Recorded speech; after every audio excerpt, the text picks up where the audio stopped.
नाज़रीन, आप देख रहे हैं रेड लाइन इस्लामाबाद स्टूडियो से। सदर आरिफ अलवी ने अपने रिकॉर्ड को बरकरार रखते हुए एक नया शोशा छोड़ दिया है, एक ख़त की सूरत में जिसका बड़ा तज्ज़िया हो रहा है। इसका तज्ज़िया इस प्रोग्राम में भी हम करेंगे, लेकिन आपको पहले बता दें कि इस ख़त के अलावा पाकिस्तान के अंदर और क्या क्या हुआ। सदर अलवी की 6 नवंबर को इंतखाबात की तजवीज़ पर चीफ इलेक्शन कमिश्नर ने कल मुशावरती इजलास तलब कर लिया। जस्टिस बंदयाल ने चीफ जस्टिस हाउस खाली कर दिया है, जबकि काजी फाइज ईसा को चीफ जस्टिस की सिक्योरिटी फराहम कर दी गई। राना सनाउल्लाह के मुताबिक हल्का बंदियां 30 नवंबर को मुकम्मल हो जाएंगी, जिसके ठीक 54 दिन बाद इंतखाबात होंगे। बिलावल भुट्टो कहते हैं, मुझे इलेक्शन कमीशन या किसी को नहीं पता कि इलेक्शन कब होंगे, लेकिन एक जमात फरवरी में इंतखाबात का ऐलान कर रही है। साइफर केस में चेयरमैन पीटीआई के जुडिशल रिमांड में 26 सितंबर तक तौसीह कर दी गई।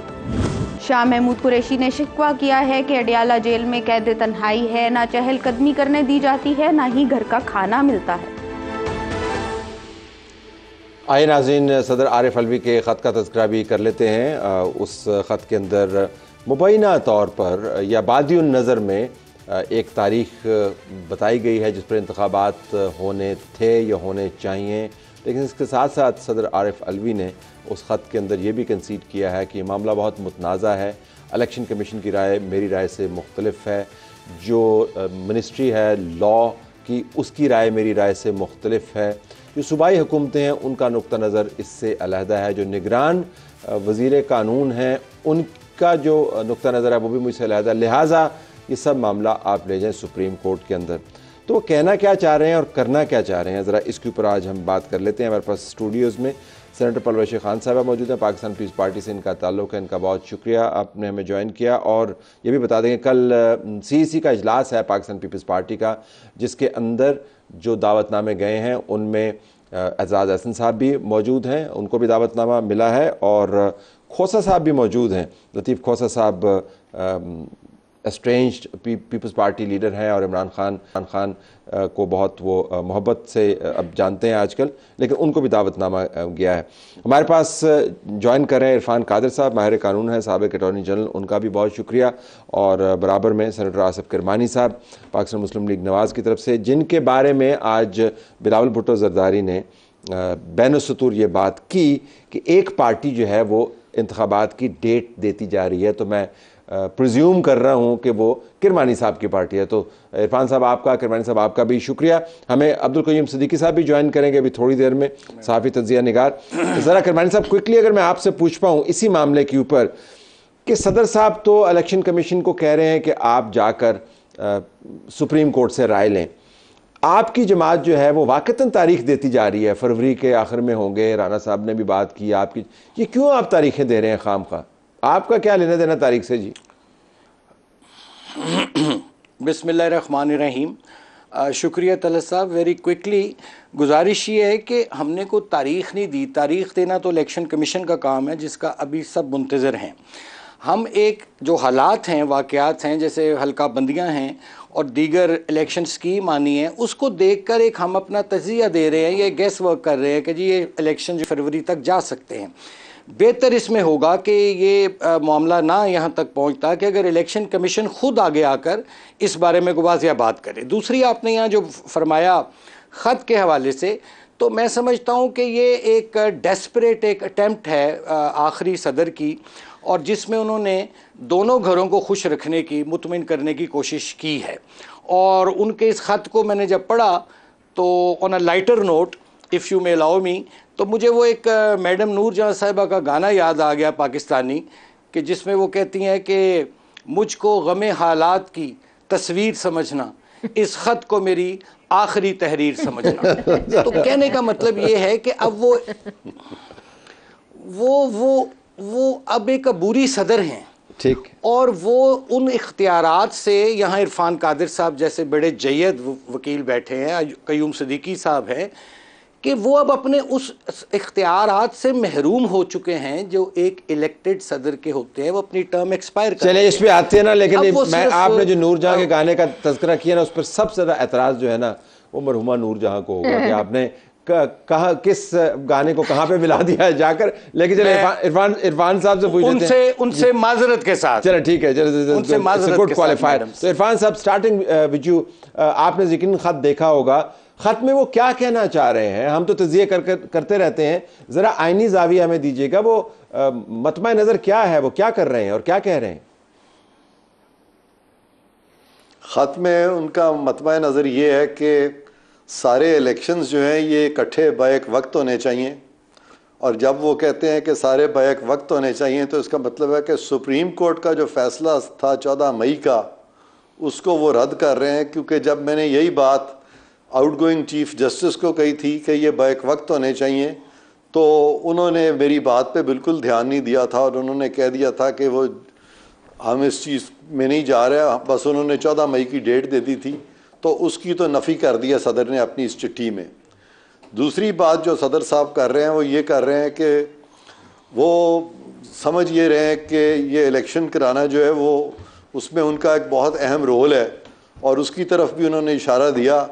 लेकिन उसकी तरफ इशारा दे के वो ये नहीं कहते कि इलेक्शन की डेट मैंने देनी है, ठीक है, बल्कि वो कहते हैं कि आइन ये कहता है कि इलेक्शन की डेट जो है वो 90 दिन के अंदर इलेक्शन होने चाहिए। तो अगर आइन वो कह रहा है तो सदर भी वही बात कर रहे हैं। तो मैं समझता हूँ कि सदर का वो कहना गैर ज़रूरी है, क्योंकि जहाँ जिन मुल्कों में पार्लिमानी जमहूरियत होती है, जिस तरह के कॉमनवेल्थ कंट्रीज़ हैं या जो वेस्टमिंस्टर मॉडल है जहाँ से कि हमने ये निज़ाम लिया है, आपने कभी भी जो मौजूदा किंग चार्ल्स हैं वो कभी इस किस्म की चिट्ठी नहीं लिखेंगे, क्वीन एलिज़ाबेथ ने भी कभी इस किस्म की चिट्ठी नहीं लिखी, और पाकिस्तान में भी कभी सदूर ने इस किस्म की चिट्ठी इलेक्शन कमीशन को अरसाल नहीं की। और दोनों तरफ की बातें लिख के आखिरी पैरा में फरमाते हैं कि ये मामला जो है आप सुप्रीम कोर्ट की तरफ भेज दें, उनकी तरफ उनसे राय तलब कर लें। तो सुप्रीम कोर्ट से अगर इलेक्शन की राय तलब करनी है और सुप्रीम कोर्ट को ये पावर्स देनी है कि वो रेगुलेट करे इलेक्शन को, तो फिर इलेक्शन कमीशन किस लिए है? तो मैं समझता हूँ कि ये जो चिट्ठी लिखी गई है ये बिल्कुल बेमानी है, इसकी कोई ज़रूरत नहीं थी। और सदर के जो मशीरान हैं उन्होंने डेफिनेटली ना सिर्फ के सदर को मिसलीड किया, बल्कि सदर के मनसब का जो एक तकद्दस है वो भी इससे इम्पेक्ट हुआ है, क्योंकि सदर हेड ऑफ स्टेट हैं, वो सेरेमोनियल हेड ऑफ स्टेट हैं, उनकी बड़ी तकरीम है, और उनको अपने आप को इस तरह के मामलों में उलझाना नहीं चाहिए। ये बिल्कुल ऐसे ही है जैसे कल को सदर सुप्रीम कोर्ट को चिट्ठी लिख दें और कहें कि जी वहाँ 55,000 केसेस जो हैं वो अभी ज़ेर इल्तवा में पड़े हुए हैं, और यहाँ पे लिखा है आइन में आर्टिकल 37 में कि आप state shall provide inexpensive and expeditious justice to everybody. Therefore Supreme Court को कह दें कि जी आप देख लें 4-5 महीनों में ये सारे फैसले कर दें, तो ये इस तरह का काम सदर का है नहीं। सदर ऑन एक्ट ही नहीं कर सकते। आपने भी फरमाया कि इस चिट्ठी की कोई अहमियत नहीं है, वो आम इस्लाम में उसको जो कहा जाता है कि कोई अहमियत नहीं है, बेमानी है, letter of no consequence, it's inconsequential. लेकिन कईम साहब आपका भी शुक्रिया। एग्जैक्टली। तो सेंटर साहब जरा आप इस पर रिफ्लेक्ट कीजिएगा। तो सदर साहब ये जानते हुए कि उनके इख्तियारात कितने महदूद हैं, वो अबूरी दौर में दाखिल हो गए हैं, अबूरी सदर अगर नहीं भी हैं, तो आपके ख्याल में ये हेडलाइन ग्रैबिंग एक्टिविटी है या पार्टी लाइन ले रहे हैं, आइन की लाइन नहीं ले रहे, क्या ले रहे हैं आपके ख्याल में? देखिए तलत, इस बात का पूरा पाकिस्तान गवाह है कि सदर आरिफ अलवी ने कभी भी सदर होने का जो हक है या किरदार है वो अदा नहीं किया। सदर होने से पहले भी इनके जो कारनामे थे वो कोई इतने सुनहरी लफ्ज़ों में लिखे जाने वाले तो नहीं थे, जिसमें वो एक घटिया इनका जो मीडिया जो ट्रोलिंग का सेक्शन था, जिसमें लोगों की जो है बेइज्जती की जाती थी, उनको गालियां दी जाती थी, वो सब भी इनका ब्रेन चाइल्ड था। उसके बाद इनकी दूसरी जो क्लेम टू फेम था, ये कहते थे मैं शहर बंद करा दूंगा। तो कभी लाहौर में पाए जाते थे, कभी किसी और शहर को बंद करा रहे होते थे। फिर आ जाए आप वहाँ से जो इन्होंने पीटीवी पे हमला कराया, उसकी सदर बनने से पहले किया ना, उसके बाद सदर बनने के बाद तो वही बंदा सदर बना। जी कैसी बात करें आप, वही बंदा सदर बना, तो उसमें सदर बनते ही वो कोई ये तो नहीं है कि धुल के आ गया, दूध और शहद की नहरों से निकल के आ गया। वही सदर था, उसकी यही सोच थी। और उसके बाद आपने देखा इतनी बड़े मुकाम पे उसको अगर अल्लाह ने बिठा ही दिया था तो उसका ये हक बनता था कि वो कुछ जो है वो अपना किरदार जो है और इस मुल्क के साथ कोई हमदर्दी रखते हो, हमेशा पीटीआई कवर कर रहा है। उन्होंने यही तो कहा कि सुप्रीम कोर्ट के पास चले जाने। आज से पहले इसने किया क्या? इसने, आप देख लीजिए, इसने जस्टिस काजी फायज, किस मुंह से वैसे आज ये उन्हें कह रहे हैं जस्टिस काजी फायजा के उसमें केस में इनका क्या घटिया किरदार था?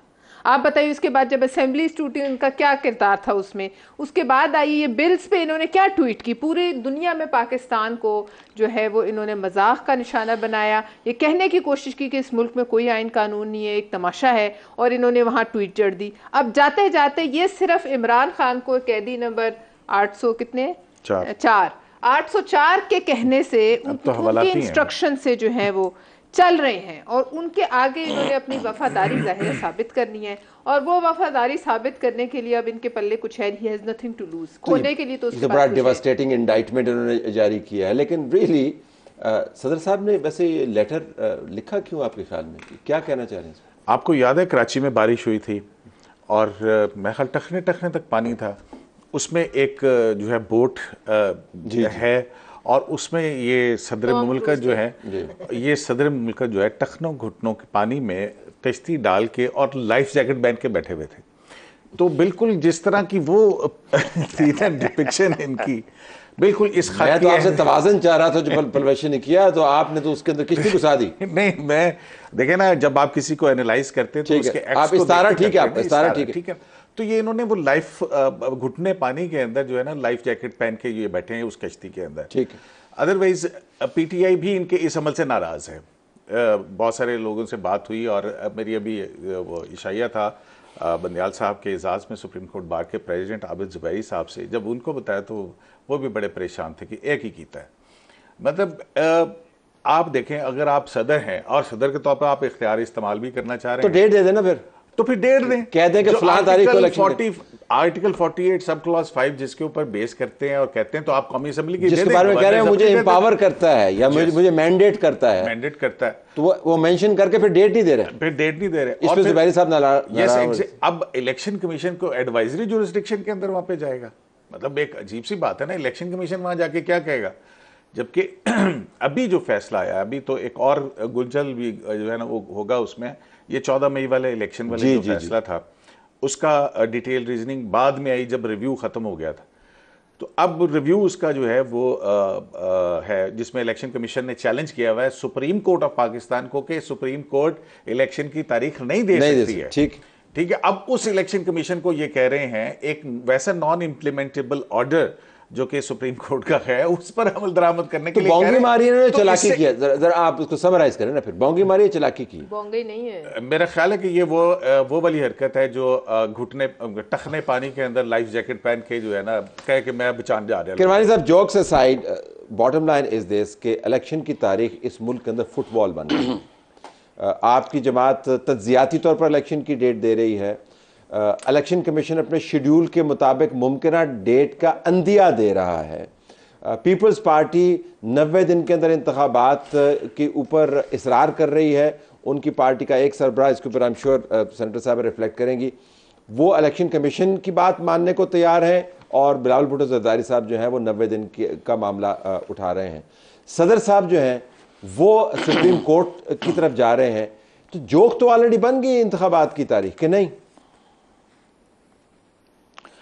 ये तलत साहब आप दुरुस्त फरमा रहे हैं कि ये इंतखाब की तारीख एक फ़ुटबॉल बन चुकी है, और इसमें जहाँ तक सदर का मैं रोल समझता हूँ, उनका एक मेहमान अदाकार हैं वो गेस्ट अपीयरेंस है उसकी। अब वो एक अबूरी सदर है, लेकिन वो बड़ी होशियारी और चालाकी से और बड़े काया तौर पर उन्होंने दोनों घरों को, जैसे मैंने पहले अर्ज़ किया, खुश करने की कोशिश की, यानी पीटीआई को भी और दूसरे लोगों को भी एक बैन। लेकिन जुल्म ये कर रहे हैं। अभी आप रुक जाएं, आपने पहले दूसरे लोगों की आप वजाहत करें। मेरे प्रोग्राम में ये हो नहीं सकता कि आप दूसरे लोगों का तस्करा करें और आप फिर उसकी वजाहत मैं कह देता हूं, वो पिंडी को भी खुश करना चाह रहे हैं, और जो कैदी नंबर 804 है उसको भी खुश करना चाह रहे हैं। अटक और पिंडी दोनों को खुश करना। अब आइए, ठीक है, अटक और पिंडी दोनों को वो अच्छा। अब गुजारिश लेकिन इसमें यह है कि दिस इज़ वेरी अनफॉर्चुनेट। इससे पाकिस्तान का जो एक तासुर है, जैसे पहले इस सदर ने पाकिस्तान के जो एक इमेज था उसको तबाह व बर्बाद करने में कोई कसर नहीं छोड़ी इसने, और सदर का ओहदा जौन सा था उसको एक पीटीआई के वर्कर के तौर पर चलाया। अब देखिए, इसमें चाहे किसी को अच्छा लगे तलत साहब, किसी को बुरा लगे, बात यह है कि मैं फिर अगेन रिपीट करूंगा कि इलेक्शन की तारीख देना और करवाना वो इलेक्शन कमीशन का काम है, और इसमें मुझे ये देखना पड़ता है कि इलेक्शन कमीशन क्यों खामोश है। ठीक, उसको आगे आना चाहिए और उसको आगे आके जितनी भी एम्बिग्विटी है इसको क्लियर करे, वो बताए कि जी हमें हल्का बंदियां करनी है, नहीं करनी है, हमने इलेक्शन स्कीम देनी है, ब्ला ब्ला ब्ला, और हम फला महीने की तारीख तक अपने आप को रेडी समझते हैं। जब तक मैं समझता हूं कि इलेक्शन कमीशन इसमें फॉरवर्ड आकर वो क्लैरिटी नहीं देगा, इस किस्म की जो एक समझ लें आप मजाक और तमाशा जो है वो बनता रहेगा और इसमें बदनामी पाकिस्तान की होगी। मैं तो बड़ा क्लियर हूँ। इरफान काजी साहब, आप फरमाइएगा कि इस अभाम को दूर करने के लिए, जिसके अंदर अब ठट्ठा बन गया है इंतखाबात, तो के बारे में पहले ठट्ठा होता था, अब इंतखाबात से पहले उसकी तारीख के बारे में ठट्ठा होता है, मतलब हर मरतबा हम एक नया मयार सेट करते हैं। तो इसको दूर करने का फिर तेज़ तरीन तरीका क्या है? सुप्रीम कोर्ट का इंतज़ार किया जाए, जो आखिरी पैरा में वो कह रहे हैं कि उनसे डेट ली जाए, लेकिन आप का स्टैंड बड़ा क्लियर है, या इलेक्शन कमीशन कह जी कि बहुत हो गया, ये तारीख है, इस पर इंतखाबात होंगे? इसमें इलेक्शन कमीशन को अपना रोल प्ले करना पड़ेगा, और जो भी डेट वो समझते हैं कि उनको देनी चाहिए, उनको देनी चाहिए। ये बीच में कभी चीफ जस्टिस कुछ कह देते हैं, कभी सदर कुछ कह देते हैं। आउटगोइंग चीफ जस्टिस और सदर को अगर हम देखें गौर से, तो किरमानी साहब ने अच्छी इनकी तशरीह कर दी है। उसका जो सम टोटल है वो ये है, to run with the hare and hunt with the hound. हम 7th 8th क्लास में थे जब हमने ये पढ़ा था, to run with the hare and hunt with the hound. तो ये दोनों साइडों को कोशिश की जा रही है केटर करने की। और आज किसी ने प्रोग्राम के दौरान ये भी कहा है कि ये हाइब्रिड किस्म की चीज को की गई है सदर साहब, हाइब्रिड लेटर, इसी हाइब्रिड लेटर जारी किया जो है। हाँ, और ये हाइब्रिड फैसले भी वो चीफ जस्टिस साहब ने पीछे किए जो आउटगोइंग है, और वो अपना ऑर्डर भी इम्प्लीमेंट नहीं करा सके, और सदर साहब ने अब खुद ही तारीख देने से भी हट गए हैं। तो ये उन्होंने अपनी तरफ से एक लास्ट डिच एफर्ट किया है बताने के लिए कि I am there for you and I care. किसी ने भी, दोनों साइडें जो है मेरा ख्याल है वो इसको अच्छा शुगन नहीं समझेंगी, वो इसको अच्छी सेंस में अब कोई भी नहीं लेगा। तो ये एक ऐसा ही एक एफर्ट था जो फर्टाइल एफर्ट, और जिसको अंग्रेजी का एक और भी इडियम है, to fall between two stools, आप दोनों के दरमियान में बीच में गिर जाते हैं। पर परवशी साहब, सियासी जमातों को भी शायद इसके ऊपर कंसेंसस डेवलप करना चाहिए था। पीडीएम की हुकूमत मौजूद थी, इलेक्शन कमीशन की कंसल्टेशंस उसके बाद चलती रही हैं। आपकी जमात के अंदर से दो आवाज़ें आ रही हैं। आसिफ अली जरदारी साहब इलेक्शन कमीशन की बात करते हैं, बिलावल भुट्टो जरदारी साहब 90 दिन की बात करते हैं। तो ये तो स्प्लिट जो है फिर सदर अलवी साहब के लेटर को फिर जस्टिफाई करता है ना जी। इन हालात के अंदर तो फिर ऐसे ही लेटर होंगे हाइब्रिड किस्म के। नहीं, ये जो भी हालात हो उनकी तरफ से ऐसे ही होंगे, उसमें कोई आप दो राय ना रखें। जैसे मर्जी हालात होंगे, जिसने इंतशार फैलाना है उसका काम है इंतशार फैलाना। लेकिन आपने जहाँ तक कहा पीडीएम की जमातों को साथ बैठना चाहिए, मेरे ख्याल में आज हमारे चेयरमैन ने भी ये बात की। और देखिए, एक बड़ी लॉजिकल बात इसलिए कि अभी कुछ दिन पहले तक तो हम साथ थे। अब हम अगर हुकूमत से निकल गए तो ऐसा तो नहीं है कि हम दुश्मनी के किसी ऐसी जगह पे स्टेज पे पहुंच गए कि हम बात नहीं कर सकते। इससे पहले इस मुल्क में सियासत में बहुत इस मुल्क की ये अहम मरहलों पर एपीसीज होती रही हैं। तो इस पे भी इनको बैठना चाहिए सबको साथ, और इनको बैठकर जो ज़मीनी हकायक हैं, एक तो ठीक है आइन और कानून, जो जरदारी साहब ने बात की है वो ज़मीनी हकायक को देख के की है, और मैं समझती हूँ उन्होंने भी बिल्कुल ठीक बात की है। उन्होंने रियासत और मईशत बचाने की बात की है। जब रियासत होगी तो फिर सियासत होगी, और इलेक्शंस होंगे, और 90 दिन होगा, और आइन होगा। अगर रियासत को खुदा न खास्ता कोई खतरा पहुँचता है तो फिर ये सब जो है डेंजरस टेरिटरी है, क्योंकि रियासत के बचाते बचाते फिर तवील मुद्दत इंतजाम भी एहतमाम भी टेरिटरी पे तो हम देखिए 75-76 साल से चलते ही आ रहे हैं, तो अब हमें उसकी आदत सी हो गई है। अच्छा, मैं अगर सदीक साहब आपसे क्विकली एक इनपुट ले लूं और उसके बाद ब्रेक पे जाते हैं, तफसील से बाद में बात कर लेते हैं इसके ऊपर। ये फरमाइएगा कि इलेक्शन कमीशन को फिर अपनी जिम्मेदारी वाक़तन निभानी चाहिए, ये एम्बिग्विटी न होती if we had a date to work with. जी हाँ, बिल्कुल।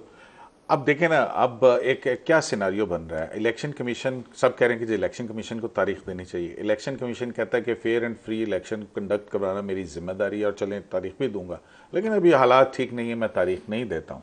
तो इलेक्शन कमीशन ऑफ पाकिस्तान के ऊपर कौन सा चेक है कि वो कौन सी डेडलाइन है जो वो अबूर नहीं कर सकता है। ठीक है। और अगर ऐसी सूरत के अंदर सियासी जमातें जो हैं वो दबाव डालती हैं, धरना देती हैं इलेक्शन कमीशन के बाहर, इनकी जमात करमानी साहब की जमात जो है और इरफान कादिर साहब के वकला जो है इलेक्शन कमीशन के सामने धरना दे देते हैं, इलेक्शन कमीशन कहता है कि जी ठीक है जी, मैं तो नहीं करा सकता, मैं इस्तीफा देके जा रहा हूँ, फिर बताएं मुझे फिर क्या होगा? कुछ नहीं होता धरना। फिर इलेक्शन कमिश्नर को, इलेक्शन कमीशन नामुकम्मल हुआ तो इलेक्शन कौन करवाएगा? अब जाते जाते आपने एक और कटा खोल दिया। लेकिन I have to take a break here कि अगर बहुत ज़्यादा दबाव बढ़ा तो जिस बॉडी ने इलेक्शन करवाने हैं, अगर वो कहेगी कि अच्छा करवा लें इलेक्शन, तो अगर आपको हम पर एतमाद नहीं है तो हम घर चलते हैं। अगर ऐसा हो नहीं सकता, लेकिन पाकिस्तान में होता रहा है बहुत कुछ ऐसा जो हो नहीं सकता था। ब्रेक के बाद सदर अलवी ने चिट्ठी क्या लिख दी? मुल्क के अंदर हंगामा मच गया। कहने को तो वो बात सही कर रहे हैं कि इंतखाबात करवाने चाहिए और जल्दी होने चाहिए, आईनी जिम्मेदारी भी है, लेकिन मामला इतने सादा नहीं है। Before I go back to Qurbani sahab, अगर मैं कयूम साहब आपसे बात करूं तो ये इंतखाबात सिर्फ कौमी असम्बली के नहीं, हम भूल जाते हैं। आपने सूबों के अंदर भी इंतखाबात करवाने हैं, 2 सूबों के अंदर तकरीबन साल होने को है, आपके पास केयर टेकर सेटअप है। तो बुनियादी बात यह कि सारा मलबा आप इलेक्शन कमीशन पर भी नहीं डाल सकते, मुर्द इल्ज़ाम आप प्रेसिडेंट को भी नहीं ठहरा सकते। जिन स्टेक होल्डर्स ने, सियासी जमातें इंक्लूडिंग, इस बात को टॉलरेट कर लिया है कि एक साल आप अमलन केयर टेकर के साथ जिंदगी गुजार सकते हैं, तो फिर आइन की खिलाफ वर्जियाँ तो हुई हैं ना, शुरू दिन से हुई हैं। देखिए, आइन की खिलाफ वर्जियाँ चले, हमें आपको जस्टिफिकेशंस मिल जाती हैं, मुख्तलिफ अदालती फैसले हैं कि उसमें माजी में भी इंतखाबात जो हैं वो 40 दिन ताख़ीर से हुए थे जब बेनज़ीर भुट्टो जो हैं वो शहीद हुई थी। ठीक है, उसकी वजह थी, उसको वैलिडेट कर दिया गया था केयर टेकर के हवाले से। एक ये प्रेसिडेंट मौजूद है, बंदयाल साहब की जिस फैसले का ये हवाला दे रहे हैं उसमें मिनिमम डिविएशन का लफ्ज़ है कि भी हाँ वो इजाज़त दे रही है सुप्रीम कोर्ट के, मिनिमम डिविएशन आप कर सकते हैं। लेकिन ये सारी सूरत हाल के बाद फिर उसके बाद कहते हैं कि हमने ये भी देखा कि इलेक्शन कमीशन ने कहा जी ठीक है, पहले तो सदर ने जो डेट अपॉइंट की थी 30 अप्रैल की, उसके बाद उसने कहा कि जनाब 8 अक्टूबर को होंगे, 9 महीने के बाद। वो मामला फिर वापस सुप्रीम कोर्ट के अंदर आया और वहाँ पे सुप्रीम कोर्ट ने कहा कि आप डेट जो है, अब यहाँ पे 2 चीज़ें हो गई हैं। नेशनल असम्बली की डेट जो है वो सदर साहब ने देनी है, सूबों की जो है वो गवर्नर्स ने देनी है। तो अब एक दिन के अंदर इलेक्शन करवाना है और वो लेटर में मेंशन किया, और वो मेंशन किया और इसके ऊपर कंसेंसस है exactly, और फेडरेशन को इकट्ठा रखने के लिए हमें ये करना है। एग्जैक्टली तो अब उसके बाद जो है ये पॉलिटिकल पार्टीज के ऊपर आ गई सारी बात। इलेक्शन कमीशन ने पॉलिटिकल पार्टीज के साथ बैठ के, जो कि स्टेक होल्डर्स हैं, ज़ाब्ता अखलाक तय करना है और ये करना, और फिर उसके अंदर 51 जो है कॉन्स्टिट्यूशन का डिलिमिटेशन का, डिमिलिटेशन के बगैर आप इलेक्शन में जा नहीं सकते हैं। तो फिर क्या किया जाए?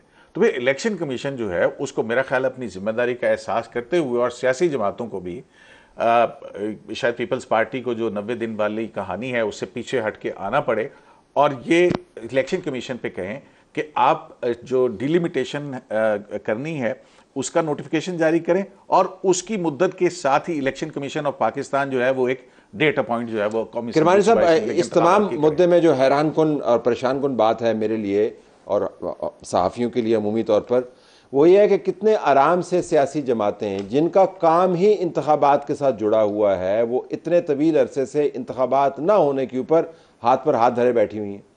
ये ऐसे ही है कि जैसे आप सहाफ़ियों को कहें कि आप हैं तो रिपोर्टर, लेकिन खैर है आप 1 साल रिपोर्टिंग ना करें।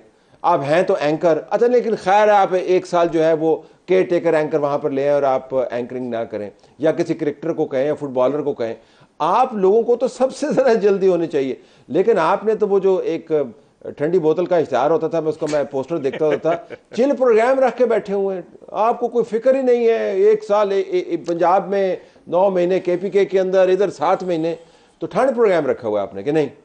या अपने आप को नाहल साबित करके आप सब्र शुक्र करके बैठ गए? हाँ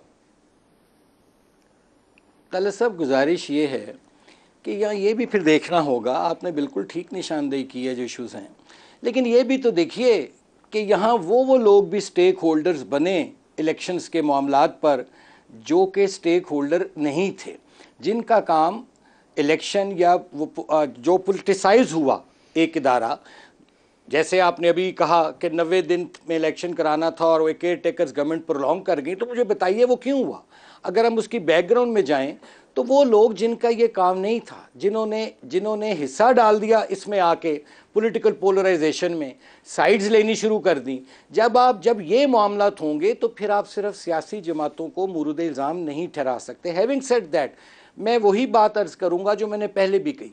बिलफर्ज आज इलेक्शन कमीशन, जैसे मेरे मोहतरम भाई ने यहाँ फरमाया, वो ऐलान कर दे कि जी ये तारीख है हल्का बंदियों की, ये है इलेक्शन स्कीम और फलां डेट को इलेक्शन होंगे। उसके बाद फिर जो बॉल है वो पॉलिटिकल पार्टीज की कोर्ट में आ जाएगी। फिर उससे को जो अगर डेविएट करे, चाहे मेरी जमात करे, चाहे पलविशा की करे, चाहे कोई भी जमात करे, जब तक महल्ले से गेंद आपके घर में नहीं गिरेगी आपने नहीं खेलना। वो आप क्यों गेंद गिरने का इंतजार कर रहे हैं? आप खुद डिमांड क्यों नहीं करते हैं? आपका धंधा मुंसलिक है, आपका काम मुंसलिक है, आपकी एग्जिस्टेंस जो है वो मुंसलिक है इंतखाबात के साथ। बट देखिए आप कोई अर्जेंसी देखिए तलत साहब, जब ये पार्टीज को इलेक्शन कमीशन ने बुलाया था तो जो मुख्तलिफ पार्टीज के साथ उनकी सेशन हुआ मीटिंग का, उसमें ये सारी बातें हुई थी और वहाँ ये कहा गया था कि जी आपका बताइए कि रोड मैप क्या है, जिस पर इलेक्शन कमीशन ने कहा कि जी इसमें अभी हल्का बंदियाँ और जो मैंने अर्ज़ किया इलेक्शन स्कीम आनी है। अब ये कैपेसिटी पे भी तो डिपेंड करता है ना। मैंने तो शुरू में कहा कि ये सारा मामला है। देखें, आपने क्रिकेट की बात की, गेंद घर में आ गई। भाई बात यह है कि पहले मैच की तारीख तो दो, फिर अगर कोई टीम नहीं आती एम्पायर तो खड़े हों जाके वहाँ, पिच तो बनाओ। अब ना पिच बन रही है, ना एम्पायर आए हैं, ना मैच की तारीख है। अब उसमें आप कह रहे हैं जी कि तमाशाई टिकटें नहीं खरीद रहे। तमाशाई नहीं है ना, आप प्लेयर हैं। अगर प्लेयर सुता पे है तो फिर टूर्नामेंट जो है वो किस तरह चलेगा? चलो मैं इरफान कादिर साहब से पूछ प्लेयर नहीं, मुझे बताएं प्लेयर एक सेकंड, प्लेयर बगैर तारीख के चला जाए ग्राउंड में? और डिमांड करे ना, तो हो कि जी मैच फलां दिन है, इतने डिमांड करे ना मैच कराओ। मैं तो अभी चले करता हूं आपके वज़ीर आज़म जो हैं वो जाते हुए साथ में ये भी एडवाइस कर जाते प्रेसिडेंट को, बाउंड कर जाते कि फलां तारीख को इलेक्शन भी करवाने हैं। चलिए मैं इरफान कादिर साहब से पूछ रहा। कादिर साहब ये जरा आखिरी जुमला है। प्रेसिडेंट साहब खुद बड़े सियाने ने। नहीं, वो तो सियाने तो बिल्कुल है ने, लेकिन इरफान साहब जब ये प्रेसिडेंट साहब ये फरमाते हैं जरूरत तो ज्यादा कि ये तमाम हालात के पेश नज़र इलेक्शन कमीशन जो है may seek guidance from the superior judiciary for announcement of a single date for general elections to the national assembly and provincial assemblies, ये क्या बाइंडिंग होगा इलेक्शन कमीशन के लिए? अब उसको डिसरिगार्ड कर सकता है, क्या करेगा? वो मुझे शेर याद आ रहा है मीर तकी मीर का कि मीर भी क्या सादा हैं हुए बीमार जिसके सबब उसी ये तार के लौंडे से दुआ लेते हैं। तो ये तो सारा कुछ किया कर रहे जुडिशरी का है जो अब तक डिले हुआ है, अब फिर उसी के पास वापस पहुंच जाएं। लेकिन इस दफ़ा कम अज़ कम ये होगा कि वो हम ख्याल बेंच नहीं होगा जो कि कॉन्स्टेंटली वायलेशंस करता चला जा रहा था, जो अपनी मर्ज़ी के जजेस भी चुन रहा था, जो अपने मर्ज़ी के केसेस भी चुन रहा था और जो अपने मर्ज़ी के वकला को भी सुन रहा था। तो एटलीस्ट अब उस तरह की चीज़ नहीं होगी। अब अगर फुल कोर्ट के सामने ये मामला जाता है तो डेफिनेटली वो इस चीज़ को मलूज़ ख़ातिर रखेंगे कि आइन की मंशा क्या है और वो इलेक्शन कमीशन से ख़ुद ही पूछ लेंगे, जैसे कि किरमानी साहब फरमा रहे थे कि इलेक्शन कमीशन को कहेंगे कि जी आप टाइम टेबल बता दें, आपको क्या आप समझते हैं कि रीज़नेबल टाइम होगा। इलेक्शन कमीशन जो कह देगा वो सुप्रीम कोर्ट भी मान लेगा और फिर वो इलेक्शंस हो जाएंगे, क्योंकि इलेक्शंस इंडेफिनेटली डिले नहीं किए जा सकते। अब जब सेंसस हो चुका है और जब डीलिमिटेशन का प्रोसेस भी कंप्लीट हो जाएगा तो मैं नहीं समझता कि ये बहुत देर तक मामला जाएगा। ये मैक्सिमम भी अगर गया तो फरवरी तक, आई थिंक फरवरी मार्च तक इलेक्शंस हो जाएंगे, तब तक ये डेट आ जाएगी। तो इसमें अब इतना ज़्यादा खतरे की बात नहीं है कि जिस तरह हम समझें कि कोई आईनी बुरहान होने वाला, कोई बुरहान नहीं होने वाला। और let me take a break है, उसके बाद परवेश साहबा के पास आऊँगा कि बारहा हमने देखा कि पॉलिटिकल कंसेंसस की गैर मौजूदगी में ये तमाम वारदातें आपको होती हुई नज़र आती हैं। तो काश सियासी जमातें ये कहती कि आए हम कदम बढ़ाते हैं और आवाम को साथ लेके चलते हैं और इलेक्शंस हमने हर हाल में करवाने हैं, क्योंकि अर्जेंसी हमें नज़र नहीं आ रही। इसके क्या कॉन्सिक्वेंसेस हो सकते हैं? ब्रेक में प्रोग्राम में खुशामदीद नाज़रीन। तो प्रोफेसर साहबा, सियासी जमातों को अपनी जिम्मेदारी निभानी चाहिए। आई अंडरस्टैंड कि आप कि तीरों के रुख जो हैं वो किस तरफ हैं, लेकिन सियासी जमातें मुतहर्रक अंदाज से इंतखाबात डिमांड करती हुई आपको नज़र नहीं आई। आपकी जमात समेत जो हुकूमत में होते हुए इस प्रोसेस का हिस्सा थी, जिसकी वजह से बादियों नज़र में इंतखाबात में डिले हुआ और अब वो डिमांड कर रही है, और वो भी आधी लीडरशिप। देखिए, आपने कहा ना धंधा आप लोगों का, ये तो कभी कोई धंधे में मंदा भी हो जाता है। तो जब इतना मंदा और उसके बाद मंदा इतना गंदा, मतलब ये कि उसको आपने उसको साफ भी तो कर रहे हैं ना, साफ सुथरा धंधा नहीं। मंदा हो जाए तो बंदा अपनी दुकान को थोड़ी आग लगा देता है, वो शटर डाउन करके थोड़ी देर के लिए बैठ जाता है। बट तहरीक हमें नजर नहीं आ रही, देयर इज नो अर्जेंसी। नहीं, देखिए अर्जेंसी है, बट जो अर्जेंसी है वो देखिए आप बिलावल साहब की स्पीच में तो अर्जेंसी है, लेकिन अब ये देखिए कि बात हालात जो है ज़मीनी हक़ाइक़ को भी तो देखें ना कि क्या है। कि इमरान खान प्रोजेक्ट के मुकम्मल वाइंड अप होने का आप इंतजार कर रहे हैं, what are you waiting for? Bilawal Bhutto साहब ने आज कहा कि लेवल प्लेइंग फील्ड नहीं है, what is he referring to, किसकी बात कर रहे हो?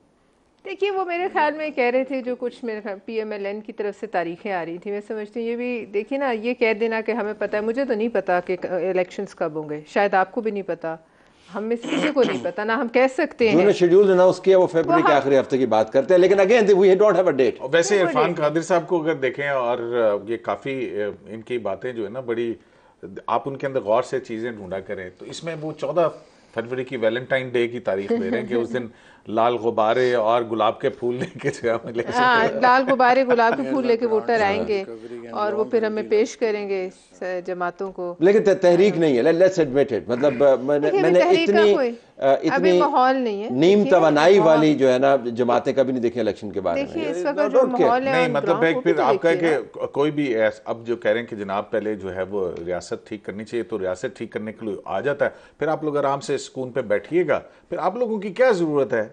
मुझे बीइंग ए वोटर, मैं क्यों किसी पॉलिटिकल पार्टी के वोटर को जो दूं? और मैं कहूं कि जनाब मैं इनके पीछे जा रहा हूं, मेरे मसाइल का, मेरे उसका इख्तियारी को कौन सा एजेंडा है आपका?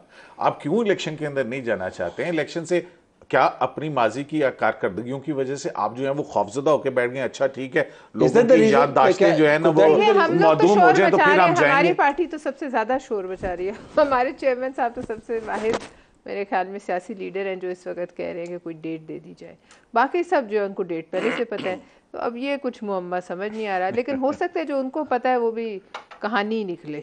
किरमानी साहब, वैसे डेट देना ना आपकी जमात के लिए काफ़ी मुश्किल है, आपने नवाज शरीफ की वापसी की डेट में इतनी देर लगा दी और पता नहीं कितनी घुमन फेरियों के बाद आपने एक डेट दी है, तो इंतखाबात की डेट देते देते फिर ज़ाहिर है आपके लिए मुश्किल होनी थी, डेट देना आपके लिए मुश्किल है। वैसे मुझे पता था आपने ये सवाल करना है, क्योंकि तारीखों का काम चल पड़ा है, तो मैंने कहा तुसी आओगे इस पास से। देखिए, गुजारिश ये है कि मैंने जैसे पहले भी अर्ज़ किया है कि ये जो होता है ना गेस वर्क जौन सा होता है, ये कभी भी प्रैक्टिकल चीज़ें नहीं होती हैं, हम कोई नजूमी तो हैं नहीं या कोई, और फिर ये ख्वाहिशों पर तो इलेक्शन होते नहीं हैं तारीखों पर। तो मैंने तो फिर I again repeat at the cost of reputation कि this is the high time now कि जैसे मेरे मोहतरम बड़े मेरे भाई ने कहा, कादिर साहब ने भी, मंजूर साहब ने, इरफान कादिर साहब ने, कि इसमें इलेक्शन कमीशन को आ जाना चाहिए आगे आके, वो बताए भाई ये एम्बिग्यूटी ख़त्म होनी चाहिए। और जहाँ तक मियाँ साहब की वापसी के, अब उसमें भी कोई एम्बिग्यूटी नहीं है। शहबाज शरीफ साहब ने नवाज शरीफ साहब की मौजूदगी में 21 अक्टूबर की तारीख दे दी है, तो मेरा ख्याल है कि मियाँ साहब की वापसी की तारीख आ गई है। यानी अगर वो अकेले तारीख देते तो आपको शुबा होता, अब नवाज शरीफ की मौजूदगी में दी है तो आपको उसके ऊपर बड़ा एतमाद है। नहीं इसलिए नहीं, उसलिए कि वो कायद और कायद की मौजूदगी में उन्होंने तारीख दी है, तो अगर उस तारीख में कोई भाम होता तो वो ना देते उनकी मौजूदगी। आप वही बात कर रहे हैं, तरीका आपने सेंटेंस कंस्ट्रक्शन और किया, लेकिन बात आप वही कर रहे हैं, इकल्ले दी गल ते यकीन नहीं है, फिर आधी मौजूदगी जो ने किया उसते यकीन है। बट चलते चलते कादिर साहब, कल इलेक्शन कमीशन एंडोर्स हो गया ना, स्ट्रेंथन हो गई। कादिर साहब, कल इलेक्शन कमीशन ने इस खत के ऊपर कंसल्टेशन की है, कॉल की है, 30 सेकंड्स में बताएं, if you were to give them advice, वो क्या होगी? मेरी एडवाइस तो यही होगी कि मैं ये कह दूंगा कि सदर पाकिस्तान का ये रोल नहीं है, लेकिन उसके बावजूद अगर उन्होंने कुछ बातें की हैं तो हम फिर भी कंसिडर करते हैं, और हम इसका टाइम टेबल जो है अनकरीब अनाउंस कर देंगे, और उसके लिए उनको चाहिए कोई 1 हफ्ते का टाइम दे के या मैक्सिमम 2 वीक्स का टाइम दे के टाइम टेबल अनाउंस कर दें। Okay, I have to leave it there. चारों मेहमानों का बहुत शुक्रिया।